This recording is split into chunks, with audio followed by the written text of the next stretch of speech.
Thank you so much for inviting me to speak today. It is a great honor to have been a part of this conference for the past 6 years.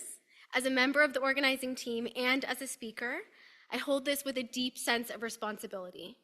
Our responsibility to the hundreds of thousands of patients living with inflammatory bowel disease across Canada, where rates are among the highest in the world, including a growing number of youth being diagnosed at younger and younger ages. And the responsibility I also feel is to my younger self, my inner child. I've been living with complex illness for 30 years and IBD for 20 years. I was diagnosed with childhood leukemia at 7 years old, followed by a variety of mental health conditions after the cancer treatment ended, stemming from post-traumatic stress disorder. At 17, I was diagnosed with IBD, and this led to a series of 3 major gastrointestinal surgeries, a total colectomy, perforated duodenal ulcer, and J-pouch. These surgeries have led to multiple complications up to the present day. And throughout this journey, there were many times I didn't think I would make it to the other side. So this responsibility is to her, to that girl who felt powerless, voiceless, helpless, and ashamed. And as I was preparing for this presentation, I was trying to access her, to step into the mindset and reflect on what those younger versions of myself would have wanted me to say to you today. The versions of me that endured so much physically, mentally, and emotionally. And then something interesting happened. This past Saturday night, I was out with friends at a concert, living my regular life with my fiance, and by Monday night, I started experiencing symptoms that quickly worsened, familiar symptoms, and I found myself in the emergency room with complications related to the IBD surgery. And I am slowly recovering from the health challenges I faced this week. But suddenly, I didn't have to imagine that younger version of myself anymore, because in my experience, there's nothing that connects us with that version of ourselves than being sick. Instantly, somatically, I was back there in the pain, in the fear, the despair, the isolation, the anger, and the uncertainty. And that can be the nature of living with chronic illness, the vulnerability and the way it can quickly take over your life. I've never experienced my illness as purely physical or only located in my gastrointestinal tract. It affects me emotionally, mentally, relationally, and in terms of my life path. It's all so intertwined that sometimes it feels really difficult for me to separate it. And I don't say that to make your jobs harder as physicians, but rather to highlight and celebrate the multidisciplinary nature of this conference, because it truly takes all of us, including the patient, to move towards not just surviving, but thriving with chronic illness. If we zoom out for a moment and think about autoimmune disease in simple terms, it is one's immune system attacking its own healthy tissue. And for me, that always raised an important question: who is the enemy? When we are in pain and suffering, we naturally as humans seek to understand why. We look for something or someone to blame. And we see this everywhere in the world right now. People are searching for an enemy to explain their reality. But what happens when that perceived enemy is within ourselves? It is incredibly lonely and incredibly debilitating. And for much of my life, that was my experience. I believed I was at fault and helpless to change my fate. And that's a very painful place to live, because we are never not with ourselves. The way that we interpret our experience shapes everything: our beliefs, our emotions, and our sense of reality. The medical care I received saved my life. But in between and after all the treatments had ended, I was left with severe trauma wreaking havoc in my life. I was expected to go back to my normal life, but the reality is my life was forever changed. I did not know how to reorient myself to the world as a girl, a teenager, and a young adult who had lived much of my life as a patient.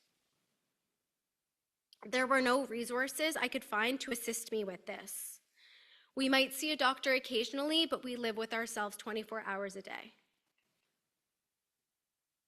Concepts like presence, acceptance, compassion, and mindfulness can seem soft, maybe, or irrelevant. But when we're talking about a body stuck in survival mode, we're talking about stress, chronic toxic stress. And one of the most underutilized forms of medicine is stress reduction. And that is an area of care that myself and many of my fellow patients desperately needed. And that is why I now work as an integrative practitioner and devote myself to creating the types of services for patients that I never received to bridge those gaps in care. Through mindfulness practices, therapeutic movement, down-regulating breathing practices, sound bath meditation, creative expression, and guided discussion, my offerings empower patients through teaching them techniques for nervous system regulation and stress reduction. And my aim is for patients to feel connected to themselves, cultivate acceptance and compassion towards their bodies, and find meaning in their experiences. And these programs provide patients with a support system and tools beyond the current scope of our healthcare system. My hope is that multidisciplinary care for IBD and immune-mediated diseases continue to expand to include complementary care. Care that acknowledges the multiple body parts and body systems that are involved in the autoimmune and gastrointestinal illness. Today's conference is about optimizing maternal and neonatal outcomes, and that is especially relevant here. If a woman does not feel safe, comfortable, or empowered in managing her symptoms of IBD, it would be difficult for her to consider and manage a pregnancy, let alone motherhood. Therefore, the focus must include an acknowledgement of the reality of living with these diseases, which often includes much pain, uncertainty, and isolation. And if someone chooses not to have children because of their medical vulnerability, that choice should equally be respected and supported. We already live with so much pressure to follow a certain life script. Much of my suffering over the years came from trying to follow and compare my life to others, and trying to meet milestones that did not fit my reality. I felt much relief one point when a healthcare practitioner told me, "Your life will never look like anyone else's, and the sooner you accept that, the more at peace you'll be." After I had time to process that, I felt like I had finally received permission to just be myself. And maybe for physicians, it could feel like failure if patients aren't reaching certain milestones. But perhaps part of the work is helping them define their own milestones, ones that are meaningful to them, even if they don't align with societal expectations. And ultimately, I believe our collective goal is not just to manage symptoms, but to help people thrive. And there is a path towards post-traumatic growth that does not dismiss suffering. This path integrates multiple perspectives, practitioners, and modalities of healing. And I want to acknowledge and provide a special thank you to the doctors in this room, the doctor who treated me this past weekend, Dr. Lee in the hospital, Dr. Tandon, who's done procedures on me, and especially Dr. Wang, who I'm incredibly fortunate to have as my gastroenterologist. There was a long time where I carried a lot of anger towards the healthcare system, just as I did towards myself. And I have slowly been able to process and release that anger, and much of that trust that I've built is through experiences like with this conference. And this has allowed me to leave that vicious cycle.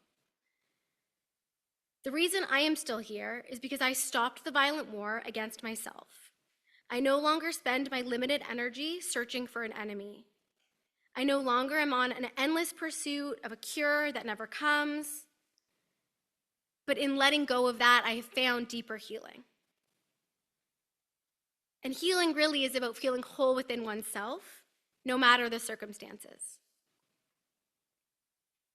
And so that is what this conference represents to me, a beacon of what's possible through trust, collaboration, and multidisciplinary care. At a fundamental level, my understanding of what you do is, a little bit of what you do is providing treatments, whether medications, surgeries, or other interventions that create the conditions for the body to heal itself. The body's own systems are an essential part of that process, which your work greatly supports and enhances. And when a patient understands their own role in this, when they begin to listen to their body, engage with their symptoms as communication and not as a threat, something shifts. Healing expands beyond symptom management. It becomes about the whole person, about integrating a patient's lived experience and empowering them with tools for resilience and growth. This opens up a more harmonious relationship with ourselves and with one another. And in doing so, we create not only healthier patients, but a more compassionate and connected world. So thank you so much for listening, for the opportunity to be here today. I really appreciate it, and I look forward to connecting.